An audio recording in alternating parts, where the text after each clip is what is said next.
دوستو یاد رکھنا، تگڑا اور مضبوط جوان پتہ کون ہوتا ہے؟ جس کی نظریں پوری طرح اس کے کنٹرول میں ہوں۔ یہ علامت جوانی ہے۔ جس آدمی کا پوری طرح، دو لوگ دنیا میں کبھی کوئی کارنامہ سر انجام نہیں دے سکتے، ایک جو حرام کھاتا ہو، ایک جس کی نظر ناپاک ہو۔ محمد بن قاسم جب یہاں آئے تھے نا، تو ایک دن بڑے پریشان تھے، تو ایک بزرگ کہنے لگے آپ کیوں پریشان ہیں؟ کہنے لگے راجہ دہر سے مقابلہ ہے اور ہماری فوج تو سندھ کے رستے بھی نہیں جانتی، زبان بھی نہیں جانتی، لڑیں گے کیسے؟ دو چار دن کے بعد ان بزرگوں کی دوبارہ محمد بن قاسم سے ملاقات ہوئی تو بڑے خوش تھے۔ کہا اب آپ کیوں خوش ہیں؟ کہنے لگے وہ میرا مقابلہ نہیں کر سکتا، میں نے تحقیق کر لی ہے۔ کہا کیوں؟ کہنے لگے نظر کا گندہ ہے، اور جو نظر کے گندے ہوتے ہیں وہ میدانوں میں ٹھہرا نہیں کرتے۔ میدان کے لیے نکلنے کے لیے پاک جوانی کی ضرورت ہوتی، تطہیر مزاج ہونا ضروری ہوتا ہے، پاکیزہ افکار اور سچی اور سچی ستھری سوچوں کا ہونا ضروری ہوتا ہے۔ اس لیے فرمایا کہ میرا مقابلہ نہیں کر سکتا۔ حضرت عبداللہ ابن حذافہ کمرے میں تھے، تو وزیر کی بیٹی اندر سجی سنوری پہنچ گئی۔ جیسے ہی آپ نے اس کفر کی چال کو دیکھا تو تیمم کر کے نفل شروع کیے۔ وہ ساری رات بیٹھی رہی، رب کا بندہ ساری رات عبادت کرتا رہا۔ عبادت بڑا سہارا ہے، مصلی بڑا سہارا ہے اللہ کے بندوں۔ صبح دروازہ کھولا، وزیر نے اپنی بچی سے پوچھنا چاہتا تھا رزلٹ کیا نکلا، تو وہ کہنے لگی پیچھے ہٹ جا، اب تیرا میرا تعلق کوئی نہیں، میں نے نبی پاک کا کلمہ پڑھ لیا۔ اس نے کہا میں نے بھی زمانہ دیکھا ہے، پر یہ کیا لوگ ہیں، کستوری کے بنے ہوئے، سندل سے دھلے ہوئے، کہ میں ساری رات کمرے میں رہی اور 100 اور 1000 آدمی جس جوان کا مقابلہ نہ کر سکے، اتنا طاقتور جوان کمرے میں رہا اور اس نے نظر اٹھا کے نہ دیکھا۔ او کچا رنگ للاری والا جڑا چڑھدا تے لیندا رہندا ہے، اے عشق تیرے دا رنگ محمد چڑھیا پھر نہیں لیندا۔ میں کہا ایک دفعہ نظر اٹھا کے نہیں دیکھا، کمال ہو گئی۔ اتنے بڑے لوگ، اتنی بڑی سعادت مندی، فیروز بختی، معاملہ فہمی حد ہو گئی۔ اللہ اکبر۔ دوستو بادشاہ جب پوری طرح ہار گیا نا، اس نے کہا مار دو۔ تیل گرم کیا ایک کڑاہی میں، اور جب آپ کو اس میں ڈالنے لگے تو آپ کی آنکھوں میں آنسو آ گئے۔ بادشاہ کا خیال ہوا شاید نرم ہو گئے ہیں، کہنے لگا روئے کیوں؟ فرمانے لگے سوچتا ہوں جان ہی ایک ہے، کتنا مزہ ہے اس کی راہ میں جان دینے کا، کتنی لذت ہے اس کے نام پر مرنے میں، کتنا لطف ہے۔ جے تو چڑھیا اتے دار بھی نہیں، تے جے تو وکیا عشق بازار بھی نہیں، تے ایڈا سستا سودا پیار بھی نہیں، تے ایڈا سستا لبدا یار بھی نہیں۔ کئی جنگل گانے پیندے نہیں، کئی دوزخ لنگنے پیندے نہیں، جے وہ اس ملوں بھی مل جاوے، ایدوں سستا ہور بپار بھی نہیں۔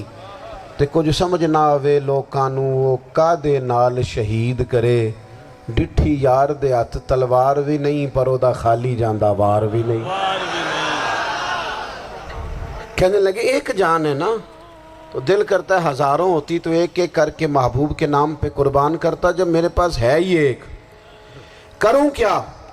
حضرت عبداللہ ابن حذافہ رضی اللہ تعالیٰ عنہ جب روئے اور بادشاہ نے یہ بات سنی، تو بادشاہ اٹھ کے کھڑا ہو گیا، سارے وزیروں مشیروں کو کہنے لگا تم نے کہا تھا نا بندہ ضائع کرنے والا نہیں، یہ بھی ضائع کرنے والا نہیں۔ کہنے لگا میرا ماتھا چومو، تم جیسے لوگوں کو قتل نہیں کرنا چاہیے، آزاد کرنا چاہیے۔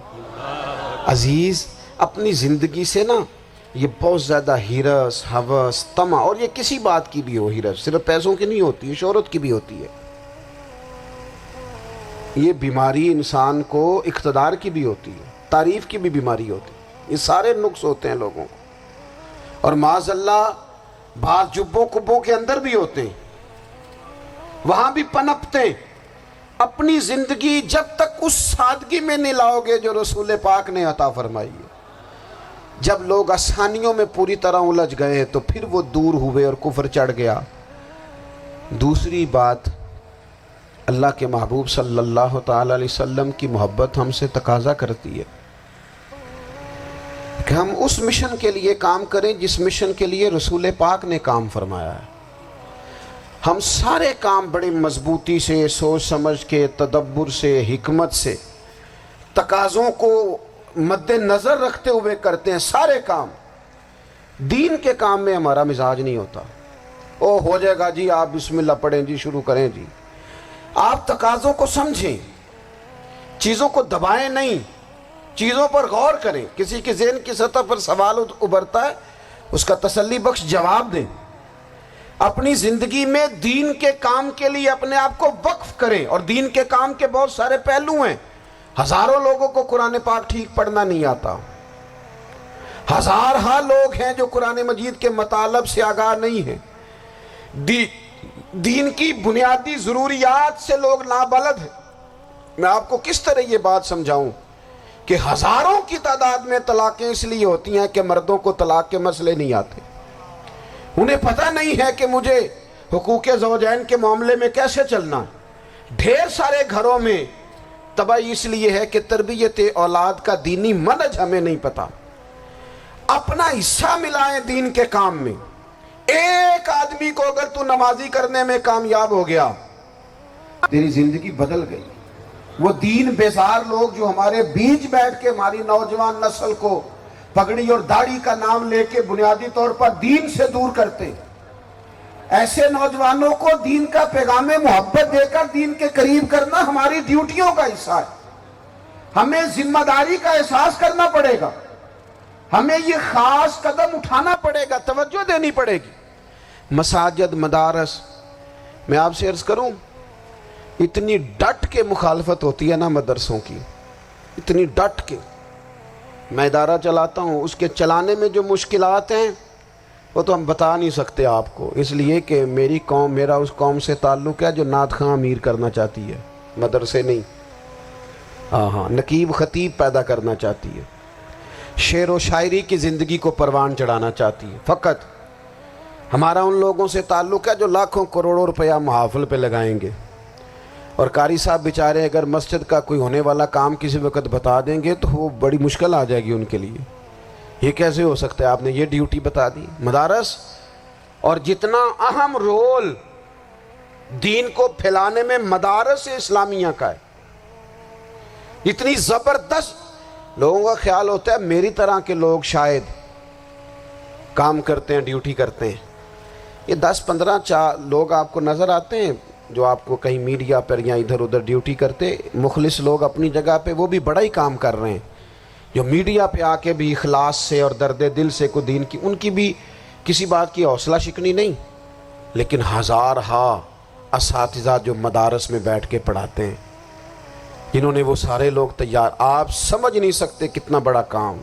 حفظ کا استاد جو ہوتا ہے نا، اس کی ڈیوٹی 24 گھنٹے ہوتی ہے، فجر سے پہلے، اور اس نے بچوں کو اٹھانا۔ تنخواہ تو ہم انہیں دینا نہیں نہ چاہتے جی، تنخواہ نہیں دی انہوں نے، ہمیں مولوی امیر نہ ہو جانا۔ مولوی نو تے سوٹ بھی 27ویں والی رات دے ہے تاکہ کدھر سوان کے عید والے دن پا نہ لوے، چونکہ 27ویں تو بات تے درزی پھڑتا ہی کوئی نہیں، کیوں حضرت؟ ایسا ہی ہے نا، اس وقت تو نہیں نہ لیتا۔ تو ہم چاہتے ہیں مولوی ہماری مرضی کے ہماری طرح کا سوٹ نہ پہن لے۔ مدارس کی مضبوطی، آپ یہ دیکھ لیں، یہ صلاح الدین ایوبی کا تعلق بھلا کس چیز سے تھا؟